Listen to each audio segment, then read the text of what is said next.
안녕하십니까. 저는 40대 여성으로 최근에 겪은 일이 너무나도 무겁게 가슴에 남아 훌훌 털어내고 싶은 마음에 사연을 올리게 되었습니다. 혹시 이곳을 자주 찾으시는 분들 중에 저와 비슷한 일을 겪으신 분들이 있다면 저는 이런 방법으로 털어내게 되었다고 이야기를 하고 싶어서 말입니다.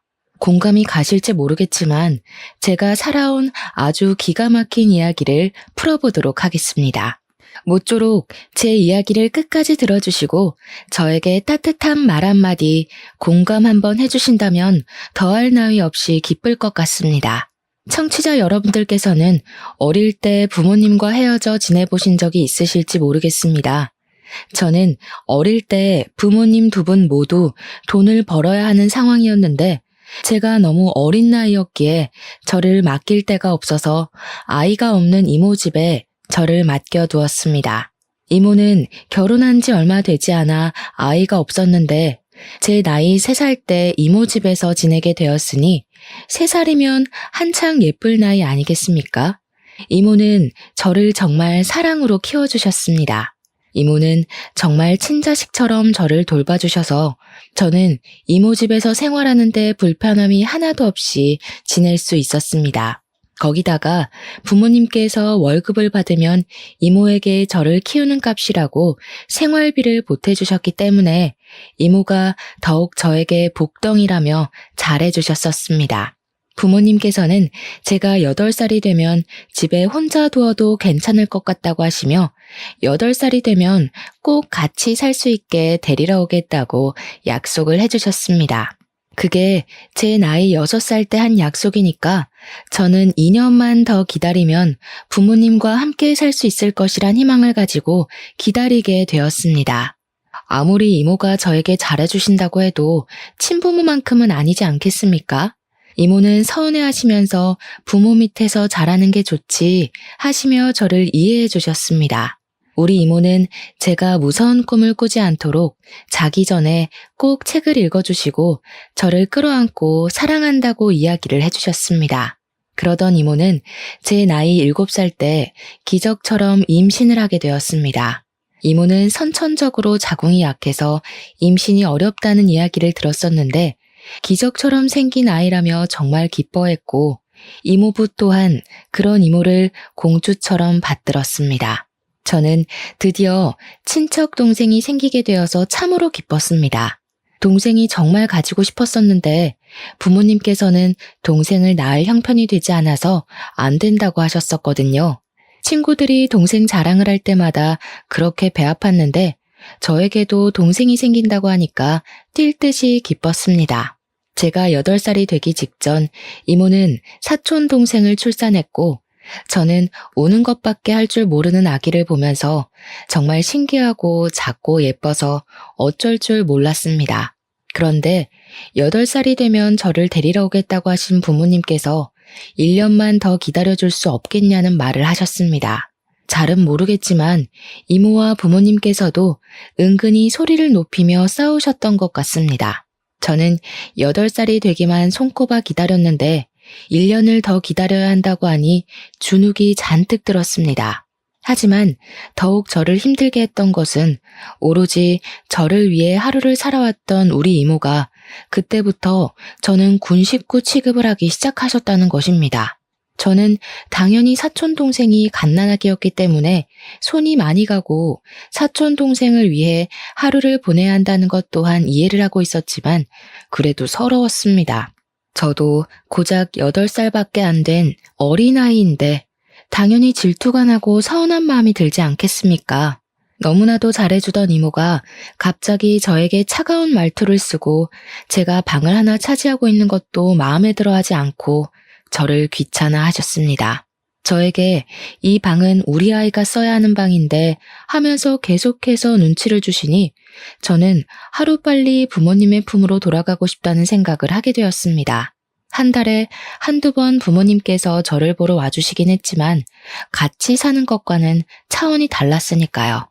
제가 이모가 차가워졌다고 몇 번이나 이야기를 했지만 부모님께서는 미안해하시며 저에게 이해를 하라고 했습니다.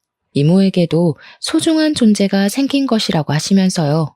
저는 꽂아놓은 보리자루 같은 신세가 되었지만 꿋꿋하게 부모님과 함께 집으로 돌아갈 날만 기다리면서 버티고 참았습니다. 부모님께서 약속하신 1년이 지나가고 9살이 된 어느 날, 제가 폐렴에 걸려서 하루 종일 집에서 앓게 되었고, 이모는 사촌 동생에게 옮기기라도 할까봐 부모님께 연락을 드린 것 같습니다. 저를 병원에 입원을 시키려 했던 것 같아요. 사촌 동생에게 병을 옮기지 않았으면 좋겠다는 마음이셨겠죠. 부모님께서는 급하게 연락을 받고 저를 데리러 오겠다고 이모 집으로 오시다가 그만 사고가 나게 되었고, 저는 끙끙 앓던 도중에 이모 손에 이끌려 장례식장을 가게 되었습니다. 졸지에 한날 한시에 부모님을 잃게 된 저는 고열로 장례식장에서 쓰러지게 되었고, 일주일간 입원을 한 뒤에 다시 이모 집으로 돌아오게 되었습니다. 어린 나이에 이게 무슨 일인가 이해도 하기 전에 이모는 저를 짐덩어리 취급을 하기 시작하셨습니다. 그때마다 이모부는 이 어린아이가 뭘 알겠냐고 그렇게 상처를 주지 말라며 제 편을 들어주셨지만, 이모는 그런 이모부에게 매번 소리를 질렀습니다. 나라고 좋아서 애를 맡게 된 줄 알아? 언니가 죽어서 짐덩어리가 생긴 것도 화가 나 죽겠는데 남편이 되어서 내 편을 한 번도 안 들어줘? 당신은 우리 자식보다 얘가 더 좋은 거지. 어떻게 그럴 수가 있어? 동정심이 아무리 넘쳐도 그렇지 애 키우는데 드는 돈이 한두 푼이야? 그럴 때마다 이모부는 제가 상처를 받을까봐 저를 방에 들여보내셨고, 꼭 싸움 끝에 저를 찾아와서 너무 마음 쓰지 말라고 지금은 실컷 뛰어놀아야 할 때라고 하셨습니다. 사촌 동생이 태어났으니 당연히 이모부도 자기 자식에게 마음이 더 쓰일 텐데도 불구하고 이모부는 항상 저와 사촌 동생을 공평하게 대해주시려고 하셨습니다. 선물을 사와도 제 것까지 항상 챙겨주셨고, 새 옷을 살 때에도 어떻게든 제 옷 한 벌을 사주시려고 이모의 눈치를 보셨습니다. 자연스럽게 저도 이모와 이모부를 비교하게 되었고, 이모부에게 더 의지를 하게 되었습니다. 이모는 이모부에게 늘 잔소리를 끊임없이 하셨습니다. 우리 애 입히고 먹이고 할 돈도 모자라는 와중에 뭐 예쁘다고 군 식구한테 돈을 써? 지금이라도 고아원에 보내는 거 늦지 않았다니까? 어떻게 자기 조카를 고아원에 보낼 수가 있어? 그리고 애 걷어둔다고 보험금은 다 수령해놓고 사람이 그렇게 못되게 굴면 천벌받아. 여태 우리가 먹여주고 입혀준 것만 해도 그 보험금 다 썼겠다. 푼돈이야 그거. 저는 그 대화를 엿들은 이후에 정말 죽은 듯이 조용히 살았고, 최대한 이모의 심경을 거스르지 않도록 행동했습니다. 제가 아무리 안 입고 안 쓴다고 해도 저에게 들어가는 최소한의 비용이라는 게 있으니까 눈치를 많이 보게 되었죠. 밥 먹을 때도 사촌 동생과 저의 반찬 차별을 당연하게 생각하게 되었고, 소풍 갈 때도 도시락 한 번을 싸주지 않아서 늘 1,000원짜리 김밥을 포장해 갔습니다. 그 당시에는 급식비나 우유값도 전부 부모님 주머니에서 나왔는데 이모에게 그 돈 달라는 소리를 쉽게 꺼내본 적이 없었습니다. 제가 하도 급식비를 밀리다 보니 담임 선생님께서 한 번은 이모에게 직접 전화를 걸었고, 이모는 그게 또 자존심 상한다며 저를 혼내시곤 했습니다. 그렇게 군 식구로 살게 된 지도 꽤 흐르고, 제가 16살이 되었을 때 우연히 저는 길거리 캐스팅이라는 것을 받게 되었습니다. 저는 연예인이 될 수 있는 건가 잠시 부푼 꿈을 가지게 되었는데, 명함을 받은 주소로 찾아가니 저에게 장황한 설명을 늘어놓으면서 트레이닝비를 내라고 하더라고요. 그러니까 연예인이 되려면 기본적으로 춤, 노래, 연기를 할 줄 알아야 하는데 아무것도 할 줄 모르니 배워야 한다면서 돈을 내놓으라고 하는 겁니다. 그 비용이 엄청나게 비싸서 저는 하고 싶은 마음이 간절했지만 돈이 없어서 할 수 없을 것 같다고 정중하게 거절을 하고 나왔습니다. 제가 며칠을 우울해하면서 의기소침해하고 있자 이모부께서 무슨 일이 있는 거냐고 물어보셨고, 저는 솔직하게 제가 받은 제안에 대해 이야기를 했습니다. 제 이야기를 들으시고는 이모는 그런 거 다 사기라고 하시면서 주제 파악을 하라고 누가 너한테 연예인 하라고 하겠냐고 하시더라고요. 하지만 이모부는 하고 싶으면 트레이닝비를 주겠다고 저에게 진짜 하고 싶은 게 맞냐고 물어보셨습니다. 이모는 우리 애가 지금 초등학생이 된 마당에 그렇게 큰 돈을 쓰면 어떻게 하냐고 난리가 나셨죠. 저도 염치가 없어서 이모부에게 그렇게까지 하고 싶은 일은 아니라고 했는데 기획사라는 곳에서 계속해서 저에게 연락을 해왔습니다. 이런 신선한 마스크는 찾기 힘들다. 돈이 부담되면 보호자를 직접 만나서 설명하겠다. 연예인이 딱 어울리는 직업이다 하시면서요. 트레이닝비를 깎아주겠다고 300만 원만 내라고. 원래 6개월 트레이닝 비용이 700만 원인데 파격 할인해주는 거라며 저에게 하자고 하더라고요. 저는 아르바이트를 해서 그 돈을 마련해야겠다 하고 생각했는데 이모부께서 미래를 위해 투자하는 거라며 300만 원을 주셨습니다. 너무나도 신이 나서 바로 그 회사에 돈을 주었고 트레이닝을 받게 되었는데 한 달 만에 사기를 당했다는 것을 알게 되었습니다. 그곳은 연예 기획사가 아닌 일종의 학원 같은 곳이었고 순진한 학생들을 꼬셔서 연예인을 시켜준다고 한 뒤 그냥 대충 연기 수업만 받게 하는 그런 곳이었던 거죠. 당연히 저는 이모에게 눈물 콧물 쏙 빠질 만큼 혼이 났고 이모부는 저를 토닥이면서 그런 게 전부 경험이 되는 거라고 위로를 해주셨습니다. 하지만 저는 그날 이후로 이모에게 대역죄인이 되었고 눈치를 보면서 사는 게 너무 힘들어서 집을 나가야겠다는 결심을 하게 되었습니다. 제가 17살이 되고 고등학교에 입학을 할 나이가 되자 저는 기숙사가 딸린 특성화 고등학교에 지원을 했고 합격을 하게 되었습니다. 말이 좋아 특성화 고등학교지 고등학교 졸업 후에 취직을 할 수 있는 상고 같은 곳이었습니다. 저는 집을 나오고 싶다는 마음이 너무나도 간절했고 대학을 갈 마음 또한 없었기에 졸업 후 바로 취업을 할 수 있는 그 학교가 제 동아줄처럼 느껴졌습니다. 이모부는 저에게 아직 나이가 어리기 때문에 기숙사에 들어가는 게 위험해 보인다고 반대를 하셨지만 이모의 눈치를 보는 것보단 훨씬 좋을 것 같다고 생각했습니다.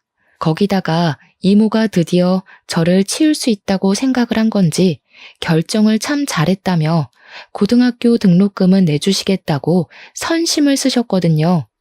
저는 결국 이모부의 반대에도 짐을 싸서 대전에 있는 기숙사 고등학교로 내려오게 되었습니다. 그리고 일부러 이모와 연락을 하지 않으려고 학교 생활에 엄청나게 집중하면서 지냈습니다. 이모부는 제가 걱정이 되었는지 간간히 연락이 오긴 했지만 기숙학교에는 저처럼 낙동강 오리알이 된 친구들이 많아서 그런지 친구들과 노는 재미에 이모부 연락을 자주 받지 않았습니다. 그렇게 3년이라는 시간을 대전에서 보내게 되면서 이모의 가족과는 서서히 연락이 끊기게 되었고 저는 학교에서 좋은 성적을 유지한 결과 졸업 후에 바로 취업을 할 수 있게 되었습니다. 대학을 가지 않고 바로 일을 시작한 덕분인지 시간이 흐르고 흘러서 제가 27살이 되었을 때 저는 꽤 경력이 있는 사무실 직원이 되어 있었습니다. 하지만 8년차 직장인이라고 치기에 제 월급이 터무니없이 적게만 느껴졌습니다. 그 당시에 제가 받았던 월급이 220만 원 정도밖에 되지 않았는데 경력에 비해 너무 적다는 생각이 들어 저는 고민 끝에 이직을 결심하게 되었습니다. 제가 격리 업무를 보고 있었는데 한 곳에서 8년이라는 직장 생활을 했다는 것이 꽤 이득으로 작용이 되어 새 직장을 잘 골라서 갈 수 있었습니다. 세무사 사무실로 이직을 하게 되면서 세무 보조를 하는 일을 도맡아 하게 되었습니다. 그래도 숫자와는 꽤 친하게 지냈었기에 한두 달 지나니 일에 완벽하게 적응이 되더라고요. 그러던 도중 직장에서 제가 서류 정리를 하고 필요한 자료들을 스크랩하는 과정에서 가위에 손을 크게 다치게 되었습니다. 날이 날카롭다고 조심을 해야 한다고 이야기를 들었음에도 불구하고 정신이 없다 보니까 그냥 막 다뤘던 거죠. 제 부주의로 일어난 큰 사고였습니다. 살면서 그렇게 크게 다쳐본 적이 없었기에 저는 너무나도 당황했고 빨리 응급실에 가라는 소리에 맨몸으로 뛰어서 사무실 근처에 있는 큰 병원으로 가게 되었습니다. 다행히 뛰어서 갈 수 있을 만큼 가까운 거리였고 낮 시간대라 그런지 응급실에 환자도 별로 없어서 저는 바로 찢어진 부분을 봉합하는 수술을 받을 수 있었습니다. 그런데 제가 너무 놀라서 정신이 없는 상태로 응급실을 달려갔다 보니까 지갑을 까먹고 들고 오지 않은 것이었습니다. 상처를 꿰매고 항생제 링거를 한 통 다 맞고 가라고 하셔서 서너 시간 정도는 응급실에서 보냈는데 시간을 보니 직원들이 다들 퇴근을 했을 시간이더라고요. 지갑을 가지고 와달라고 부탁을 할 사람도 없고 응급실에 사정을 이야기하고 내일 갚겠다고 해도 되나 고민을 하고 있었습니다. 그런데 우리 회사 세무사님 중 한 분이 미진 씨 하면서 제 이름을 부르면서 병원비를 대신 결제해 주시는 게 아니겠습니까? 여긴 어떻게 오셨어요? 계산은 제가 해도 되는데 제가 지갑을 사무실에 두고 와서 제가 내일 꼭 갚을게요. 아닙니다, 미진 씨. 제가 병원비 결제해 드리려고 기다리고 있었어요. 이 정도는 제가 하게 해주세요. 저는 상당히 그런 친절이 부담스럽게 느껴졌습니다. 왜냐하면 그분은 저보다 9살이나 많으신 분이었고 평소에도 힐끔힐끔 저를 훔쳐보고 있었던 사람이었거든요. 제가 의도적으로 대화를 피하고 지내던 사람이었는데 불쑥 응급실에 나타나서 병원비를 결제하실 거라고는 생각도 못하고 있었습니다. 입씨름을 하고 싶진 않았지만 여지를 주면 안 되겠다는 생각에 과장님께 제가 꼭 갚겠다고 내일 바로 보내드릴 테니 계좌번호를 달라고 했습니다. 그러니 땀을 막 닦으시면서 그러지 말고 자기한테 밥 한 끼 사는 게 어떠냐고 하시는 겁니다. 데이트를 신청하는 것 같은 기분이라 팔뚝에 살짝 소름이 돋더라고요. 그래서 싫다고 거절을 하고 돈으로 드리겠다고 다시 한번 이야기를 했습니다. 무슨 창과 방패도 아니고 제가 계속 돈으로 드리겠다 하면 과장님은 저에게 밥으로 사주면 좋겠는데 하시더라고요. 응급실 앞에서 피곤해 죽겠는데 이런 대화를 왜 하고 있어야 하는지 머리가 지끈거리더라고요. 또래도 아니고 저보다 9살이나 많으신 분이 제가 하는 말이 거절이라는 걸 알고 있을 텐데도 박박 우기니까 진짜 피곤하고 힘들더라고요. 저는 계좌번호 보내달라고 말을 하고 응급실 앞에 서 있는 택시에 올라타서 그냥 출발해버렸습니다. 택시를 쫓아오는 듯 보였던 과장님은 제가 뒤도 돌아보지 않고 가니까 그냥 멍하니 서 계시더라고요. 그때부터 저는 사무실에서 그 과장님을 마주쳐도 은근히 피하고 대화를 차단하면서 지냈는데 계속해서 저에게 문자 메시지를 보내셨습니다. 밥 한 끼 같이 먹자. 오래 지켜봐왔다. 자기랑 같이 홀어머니 모시고 살 며느리 구한다. 어디 가서 자기 같은 남자 만나기 어렵다. 문자만 올 때는 그냥 무시를 하면 됐는데 제가 하도 무시를 하니까 이제 회사에서까지 말을 거는 게 아니겠습니까? 업무적으로 부딪힐 일이 전혀 없음에도 일부러 저에게 복사 좀 해달라, 프린트 좀 해달라 하면서 일을 시키는 겁니다. 오죽하면 회사 사람들이 전부 그 과장님의 마음을 눈치채고 우리 노총각 드디어 장가가냐고 은근히 저랑 붙여놓으려고 하더라고요. 정말 마음 같아서는 일을 때려치우고 싶었지만 여기만한 사무실 찾기가 힘든다는 걸 잘 알고 있어서 버티고 또 버텼습니다. 회사에서 만나다 보니까 제가 딱 잘라서 거절을 해도 얼굴을 계속 봐야 하지 않겠습니까? 욕도 못하고 부담스럽다고 애둘러서 거절을 했습니다. 그러니까 저에게 한번 만나보자고 만나다 보면 부담스럽지 않을 수도 있지 않냐고 하면서 자기가 체력 하나는 좋아서 밤에도 잘한다고 허튼 소리를 하더라고요. 순간 제가 무슨 이야기를 들은 건가 싶어서 경악을 금치 못했습니다.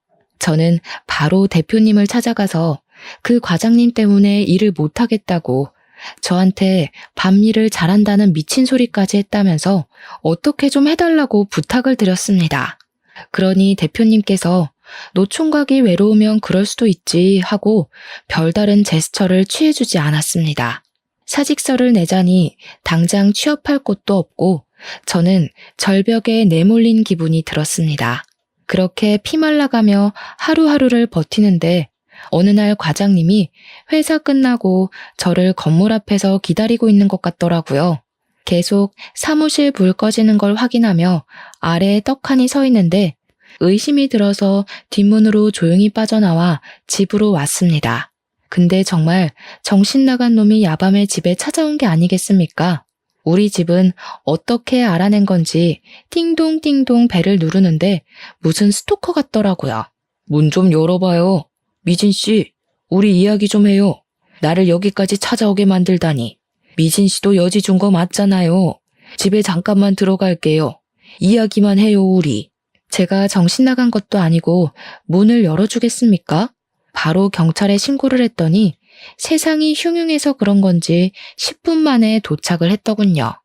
경찰이 과장님한테 이러지 마시고 집에 가시라고 하니까 뻔뻔하게도 이 집에 있는 게 자기 여자친구다.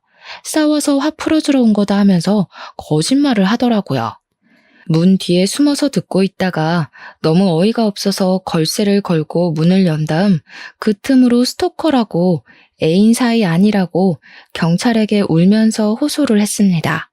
경찰도 난감한지 경찰서로 와서 조서를 좀 써줄 수 있냐고 하길래 저 스토커랑 분리만 시켜주면 언제든지 가겠다고 했죠. 결국 과장님은 경찰에게 끌려나갔고 저는 다음날 회사에 연차를 내고 경찰서에 가서 조서를 쓰고 왔는데 출근을 하니 소문이 다 났더라고요. 대표님까지 저한테 혀를 차면서 뭘 이런 걸로 예민하게 신고를 하고 그러냐고 오죽 좋으면 저러겠냐고 하는 게 아니겠습니까?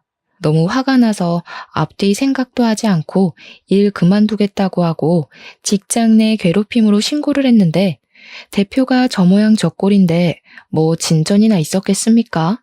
저는 결국 고용노동부에 신고를 넣었습니다. 저는 사직서를 냈으니 한순간에 백수가 됐고 직장을 구하기 위해 이리저리 원서도 넣고 발로 뛰기 시작했습니다. 28살이니까 저 하나 취직할 곳은 있겠지 생각을 하다가 이왕이면 저도 스펙이라는 걸 좀 쌓으면 좋겠다 싶어서 자격증을 따기로 마음을 먹었습니다. 국비 지원이라는 좋은 시스템이 있어서 지원을 받아 학원을 등록하게 되었습니다. 워드 프로세스라든지 엑셀, 한글과 컴퓨터 자격증을 따게 되었는데 강의를 들어야 했거든요. 거기에 강사로 온 사람이 32살인데 무척이나 외모가 훌륭했습니다. 성격도 괜찮은 편인 건지 수강생들이랑도 잘 지내는 것 같고 수업이 끝나면 같이 맥주 한잔하러 나가기도 하고 하더라고요. 저는 김 과장 사건 이후에 사람을 좀 피하게 되고 소극적인 면이 도드라지면서 수강생들과 잘 어울리지 못했는데 강사님이 저를 불러주기 시작했습니다. 같이 놀다 가자고 술 한잔 할 건데 같이 가자고 하면서 저를 불러내어 주셨고 한두 번 자리를 하다 보니 다들 친해지게 되었습니다. 아무래도 기초만 잘 배우면 쉽게 딸 수 있는 자격증이라 그런지 자격증을 따고 취업 자리를 알아보고 있으니 강사님이 저에게 좋은 회사가 있다면서 추천을 해주시더라고요. 알고 보니 강사님의 지인분이 운영하는 회사인데 월급도 평균 급여 정도는 받을 수 있을 거라고 일도 쉽다고 한번 가보라고 하더라고요. 가구회사였는데 장부를 다루는 사무일을 보면 된다고 설명을 해주셨어요. 무엇보다 중요한 월급이 제가 원했던 금액과 비슷했고요. 저는 면접을 보고 사장님 마음에 들은 건지 바로 일을 시작하게 되었고 평화로운 시간이 다시 시작되었습니다. 그래도 강사님 덕분에 취직을 했으니 제가 밥을 한번 사겠다고 연락을 드렸는데 본인은 밥보다 술을 더 좋아한다고 술을 사달라고 하시더군요. 직장인의 스트레스 푸는 방법은 퇴근 후에 맥주 한 잔 아니겠습니까? 저는 강사님과 약속을 하고 술을 한 잔 하게 되었습니다. 한창 회사 이야기에 자격증 이야기를 나누다가 뜬금없이 저에게 남자친구가 있냐고 물어보시더라고요. 그래서 남자친구는 없다고 한동안 만날 생각도 없다 하면서 김 과장 이야기를 꺼내어 제가 당했던 일을 술술 털어놓게 되었습니다. 김 과장 덕에 남자 공포증이라도 생긴 것 같다고 이야기를 했더니 강사님이 엄청 진지하게 자기가 버팀목이 되어주면 안 되겠냐고 하더라고요. 사람으로 받은 상처는 사람으로 극복해야 하는 법이라며 자기랑 연애를 하면서 같이 노력해보자고 하는 겁니다. 강사라서 그런 건지 말도 너무 잘하고 홀린 듯이 저는 고개를 끄덕이게 되었고 그날 이후로 저와 강사님은 연애라는 걸 하게 되었습니다. 저는 혼자 원룸에서 살고 있었는데 연애를 하다 보니까 정말 이상하게 헤어지는 게 너무너무 싫은 게 아니겠습니까? 남자친구에게 자꾸 우리 집에서 하루 자고 가 하다 보니까 자연스럽게 남자친구의 짐이 저희 집에 쌓이게 되고 반동거를 하게 되었습니다. 서로 같이 있는 시간이 늘어나고 버릇이나 취향 같은 걸 알게 되면서 더 깊은 사랑이 싹트게 되었습니다. 저는 남자친구에게 사실 우리 부모님이 돌아가신 이후에 이모네 집에서 자라게 되었는데 지금은 연락을 하지도 않고 연락처도 바뀌어서 모른다고 털어놓았습니다. 그런데 남자친구도 저랑 비슷한 상황 속에서 자라왔다는 것을 고백하는 게 아니겠습니까? 부모님이랑 인연을 끊고 지내게 되었다면서 혼자 살아온 지 시간이 꽤 흘렀다고 그래서 저 같은 여자를 만나서 안식처를 얻고 싶었다고 이야기를 하더라고요. 그 말을 듣는데 마음이 뭔가 뭉클하고 아, 이 사람이 내 인생의 반쪽이구나 하는 걸 느끼게 되었습니다. 그때 조금 더 제 인생에 대한 고민을 했어야 했는데 인생의 반쪽이라 느끼자마자 저희 둘은 혼인신고부터 하고 같이 살림을 차리기로 결정을 했습니다. 어차피 혼주석을 채울 사람도 없고 상견례도 필요가 없으니까 남자친구와 저와 둘이 같이 잘 살아보자 하는 마음으로 말입니다. 가락지 하나씩 나눠 끼고 결혼식도 없이 원룸에서 생활을 하게 되었는데 처음에는 헤어지지 않아도 되는 것이 참 좋았습니다. 그런데 금방 현실의 벽에 부딪히게 되었습니다. 원룸에서 둘이 살다 보니 서로의 사생활이 전혀 지켜지지 않았던 것입니다. 가끔은 혼자 있을 시간도 필요한데 말이죠. 그래서 제가 남편에게 물어보았습니다. 당신이 혼자 살던 집은 어떻게 했어? 나 만나기 전에 살던 집 말이야. 그 집 정리한 돈이랑 이 원룸 보증금 합쳐서 투룸으로 이사를 갈까? 나 원래 집 없어서 고시원에서 살고 있었는데 원룸도 넓고 나쁘지 않은데 왜?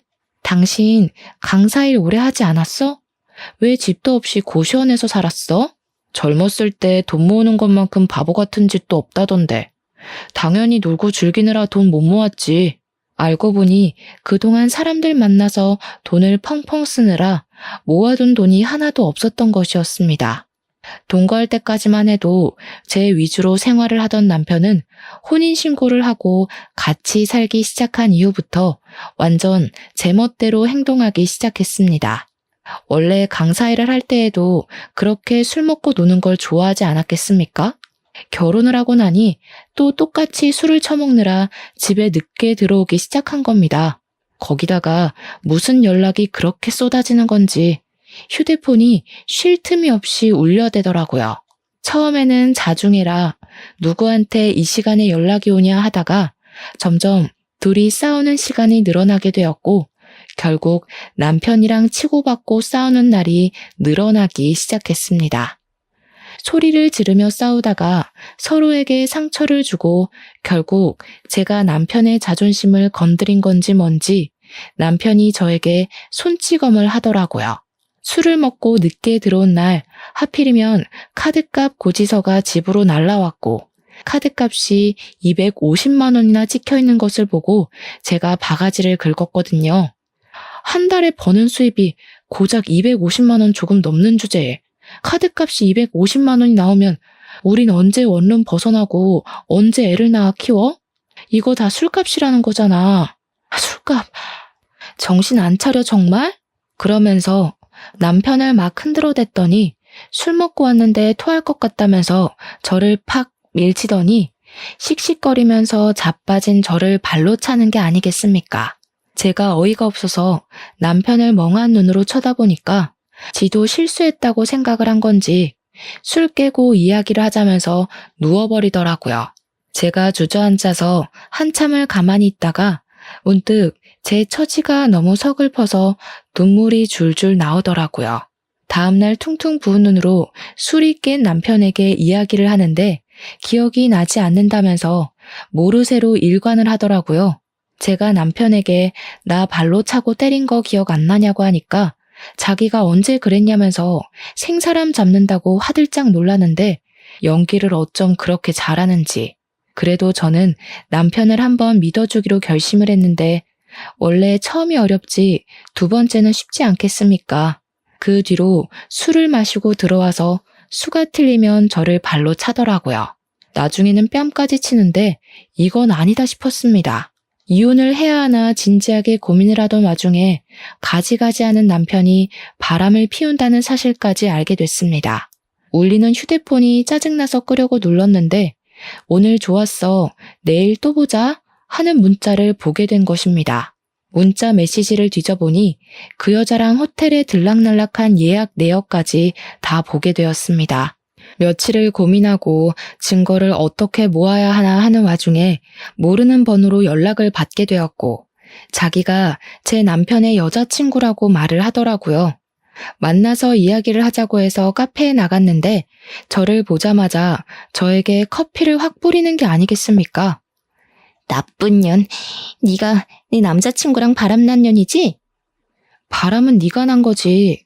난 그 인간이랑 결혼까지 했거든? 그러니까 저에게 가족관계 증명서를 떼서 보여달라고 하는 게 아니겠습니까? 같이 주민센터까지 가서 가족관계 증명서를 뗐는데 제 가족에 남편이 없더라고요. 순간 눈을 비비고 이거 잘못된 것 같다고 하는데 내연녀가 저에게 허언증이라더니 진짜네? 하는 게 아니겠습니까? 자기 남자친구에게 그만 들러붙고 꺼지라고 스토커로 신고하겠다고 하는데 저는 아무것도 믿을 수가 없어서 어지러웠습니다. 그날 혼란스러움을 가득 안고 집에서 남편을 기다렸다가 퇴근하고 온 남편에게 이야기를 하자고 하니 술을 또 먹고 들어왔더군요. 저에게 손을 올리면서 뭐? 하고 소리를 치는데 가족관계 증명서를 내밀었습니다. 남편이 쓱 보더니 갑자기 욕설을 내뱉더라고요. 왜 내 가족관계 증명서에 남편이 없어? 오늘 당신 여자친구라는 사람이 나를 찾아와서 스토커니 허언증이라니 떠들더라. 내가 당신이랑 헤어진 지 오래된 사이인데 정신병이 있어서 당신이랑 결혼했다고 착각하는 중이라고. 제정신 맞아? 내 집에 얹혀 살면서 내 돈으로 생활하는 주제에 뭐가 어쩌고 어째? 야, 말은 바로 해야지. 네가 나한테 용돈을 줬어, 카드를 줬어. 뭘 네 돈으로 생활을 해? 당신이 나한테 생활비를 한 푼도 안 주는데 그럼 수도세, 전기세, 밥, 반찬값 다 누구 돈에서 나오는 건데? 당장 짐 싸서 나가. 그러니 남편이 더럽고 치사해서 나간다면서 자기 집 몇 개 있는 걸 챙겨서 나가더라고요. 저는 당연히 고시원으로 다시 돌아가나 보다 하고 생각했죠. 며칠이 지나도 연락 한 통 없고 집에도 들어오지 않길래 솔직히 치가 떨리는 인간이긴 했지만 저도 사랑했던 사람이고 정도 있으니까 걱정이 되더라고요. 저도 엄청 바보 같고 미련 덩어리라는 걸 알지만 학원 앞으로 남편을 보러 찾아가게 되었습니다. 수업 시간이 끝나고 학원 건물에서 나온 남편을 부르려고 하는데 옆에 그 여자친구라는 여자랑 팔짱을 끼고 나오더라고요. 그러면서 둘이 오늘 집에 가서 뭐 해 먹자 하는데 같이 살고 있는 듯 했습니다. 그러니까 그게 남편의 수법이었던 거죠. 혼자 사는 여자를 꼬셔서 사귀고 그 여자네 집에서 함께 기생하며 지내는 것 말입니다. 저는 모든 걸 깨닫고 완벽하게 망연자실하게 되었고 엎친 데 덮친 격으로 회사에서도 잘리게 되었습니다. 그 회사가 전 남편의 지인 회사였기 때문에 제 얼굴을 보면서 일을 하는 게 불편하다고 일방적으로 통보를 한 것입니다. 그렇게 며칠을 바보처럼 울면서 지내다가 저는 새롭게 결심을 하게 되었습니다. 이대로는 안 되겠으니 정년까지 보장이 되는 직업을 가져야겠다고 생각을 했고 저는 나이 32에 요양보호사 자격증을 취득하게 되었습니다. 2달이라는 시간 동안 교육을 성실하게 이수를 했고 국가고시 준비를 코피를 쏟으며 한 결과 4개월 만에 아주 빠르게 자격증을 따게 되었습니다. 정식으로 일을 하기 시작하면서 나라에서 지원을 받는 힘든 사람들을 위해 봉사하는 마음으로 일을 돕기 시작했습니다. 치매의 노인들이라거나 병상에 누워 움직이지 못하는 노인들을 위해서 일을 했는데 사실 여간 힘든 일이 아니었습니다. 집으로 돌아오면 하루 종일 너무나도 피곤하게 일을 했던지라 녹초가 되어 바로 잠이 들곤 했거든요. 하지만 나이가 어리다 보니까 다른 분들에 비해서 조금 더 많이, 조금 더 자주 일을 할 수 있었고 고된 만큼 보람도 느껴져서 잘 버틸 수 있었습니다. 그렇게 병원이고 요양원이고 밤이고 낮이고 가리지 않고 열심히 일을 한 덕분에 보조금도 많이 지원을 받고 생각했던 것보다 훨씬 더 넉넉하게 생활을 할 수 있게 되었습니다. 일부 보호자분들께서 고생한다고 일당을 더 챙겨주시기도 했고 복지 일이다 보니 정부에서 나오는 보조금도 꽤 많았고요. 전 남편이었던 사람의 생각이 전혀 나지 않아서 나름 버틸만하다 생각했는데 제가 이사를 가지 않은 탓에 간간히 전 남편과 부딪히는 불상사가 발생하더라고요. 저는 그 인간이 잘 먹고 잘 사는 꼴이 보고 싶지 않아서 큰 마음을 먹고 원룸 전세 기간이 끝나자마자 지방으로 내려가기로 결심을 했습니다. 틈틈이 면접을 본 결과 지방에 있는 치매 요양원에서 입주 요양사로 일을 하게 됐습니다. 치매 노인들이 각양각색이다 보니까 꽤 힘들긴 했죠. 때리는 할머니도 있었고 욕을 하는 할아버지도 있었거든요. 하지만 뒤돌면 까먹으시는 분들이니 저도 마음을 비우며 일을 했습니다. 그러다가 저처럼 열심히 봉사를 하는 남자분과 눈이 맞아서 연애도 하게 되었고요. 3년이라는 시간을 같이 일하면서 보다 보니 꽤 괜찮은 사람이라는 걸 알게 됐습니다. 가식도 없고 봉사를 하는데 진심이구나 하는 걸 알게 됐고 연애를 36에 시작해서 나이 40에 결혼을 하게 되었습니다. 시댁에서는 가족도 하나 없고 모양도 빠지는 저를 예상보다 훨씬 더 예쁘게 생각해 주셔서 우리 며느리 하며 잘 해주셨습니다. 그렇게 인생 제2막이라 생각하고 행복하게 지내던 어느 날 우리 요양원에 새로 입소를 하신 분이 들어오셨습니다.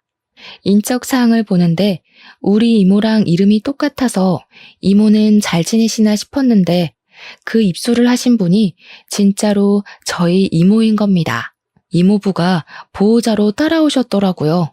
제가 너무 놀라서 나 늙어버린 이모부를 부르니 이모부 또한 눈이 휘둥그레져서 미진아 하고 제 이름을 부르셨습니다.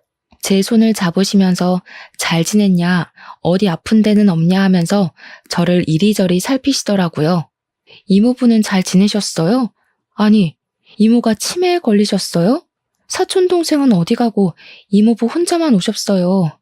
그렇게 됐다. 우리가 너무 오랜 시간 소식이 끊긴 채로 지냈지? 네 사촌 동생, 그러니까 우리 딸이 몇 년 전에 세상을 등졌어. 네? 갑자기 왜요? 이모부의 이야기를 듣는데 저는 정말 깜짝 놀라고 말았습니다. 결혼을 일찍 한 사촌 동생은 2년 전에 남편의 나쁜 손버릇으로 이혼을 하게 되었는데 내내 전 남편이 스토킹을 하고 사촌 동생을 못 살게 굴었다고 하더군요. 피해 다니고 경찰에 신고도 했는데 본인 마음을 몰라주는 사촌 동생이 밉다면서 글쎄 사촌 동생을 피습했고 그 일로 목숨을 잃게 되었다는 겁니다. 그 현장을 이모가 직접 목격을 하게 되었고 그 충격으로 인해서 정신을 잃었는데 그 이후에 계속 깜빡깜빡하더니 이 나이에 치매를 앓게 되었다고 하셨습니다. 저는 너무 충격적이었죠. 이모에게 저 알아보시겠냐고 물어보니까 이모가 갑자기 눈을 동그랗게 뜨더니 엉엉 우시는 겁니다. 희진이, 우리 희진이. 저를 사촌동생으로 착각하셨는지 저를 끌어안고 엉엉 우시더라고요. 그 뒤로 제가 보이지 않으면 울면서 저를 찾았고, 제가 옆에 있어야지만 이모가 밥을 먹고 활동도 하고 그러시더라고요. 병원 측에서도 저에게 전담으로 맡아주기를 원해서 제가 직접 옆에서 케어하며 간병을 했습니다. 건강도 잘 챙겨드리려고 노력을 하고 있었는데 치매라는 게 참 그렇잖아요. 이모는 사촌 동생이 죽었다는 그날이 계속 떠오르는 건지 괴로워하셨고 시름시름 앓기 시작하셨습니다. 치매니까 그 기억부터 잊었으면 참 좋았으련만 결국 이모는 당뇨의 합병증까지 찾아오게 되면서 요양원에서 지낸 지 2년 만에 돌아가셨습니다. 이모부는 매주 찾아오셨는데 장례식장에서 저에게 그러더라고요. 네 이모가 그렇게 너를 구박하고 못살게 굴었는데 결국에는 네 손에 효도를 받고 눈을 감는구나. 이모가 치매라서 과거 기억을 다 잊으셨으니 다행이죠 뭐. 이모부는 앞으로 어떻게 하실 거예요? 이모부는 저에게 본인의 여생은 어떻게든 잘 지낼 거라고 걱정하지 말라고 하시더라고요. 이모부의 동생분이 미국에서 자리를 잡고 계셨는데 사촌 동생이 사고를 당한 이후 미국에 가려고 재산을 처분하고 준비를 하던 와중에 이모가 치매가 온 거라고 하시더라고요. 미국에서 치료를 받는 것보다 한국에서 지내는 게 낫겠다 싶어서 이모를 위해 남은 것이라고 하셨습니다. 하지만 이제 이모도 사촌 동생 곁으로 갔으니 미련 없이 미국으로 가신다고 하시더라고요.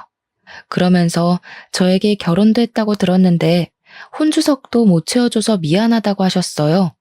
통장을 하나 내미시면서 친정에서 혼수해주는 돈이라고 생각하라고 하시는데 제가 그 돈 못 받겠다고 거절을 했습니다. 이거 큰 돈 아니야. 너 키우면서 우리가 처형내 보험금에 손을 댔다. 너 그렇게 기숙학교 들어가고 나서 얼마나 후회했는지 몰라. 그러니까 이거는 부모님 보험금 돌려받는다 생각하고 받아. 이모부는 받지 않으면 버리고 갈 것이라며 협박을 하셨고 저는 마지못해 그 통장을 받았습니다. 이모부는 제 남편에게도 저를 꼭 잘 보살펴달라며 신신당부를 하셨고 미국으로 떠나시기 전에 저희 시부모님과 식사도 하셨습니다. 서로 가족으로서 너무 늦게 인사를 드리게 되었다며 우리 조카 잘 부탁드린다고 인사를 하시는데 눈물이 울컥하더라고요. 이모부가 주신 통장에는 5천만 원이라는 돈이 찍혀 있었고 저는 그 돈을 의미 있게 사용하고 싶었습니다. 남편과 상의 끝에 여성 쉼터와 미혼모 센터에 기부를 했고 시댁에서는 저와 남편에게 박수를 보내주셨습니다. 저도 어떻게 보면 남자 때문에 참 힘들었는데 저처럼 상처받은 여성들을 위해 사용하고 싶었습니다.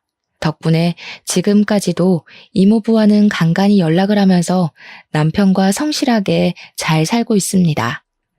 저처럼 상황이 따라주지 않아서 힘든 시기를 겪으시는 분들, 그리고 가정 간의 불화로 매일이 지옥 같으신 분들, 꼭 용기 내셔서 본인의 삶을 찾길 바라겠습니다. 제 사연은 이걸로 끝입니다. 들어주신 여러분, 정말로 감사합니다.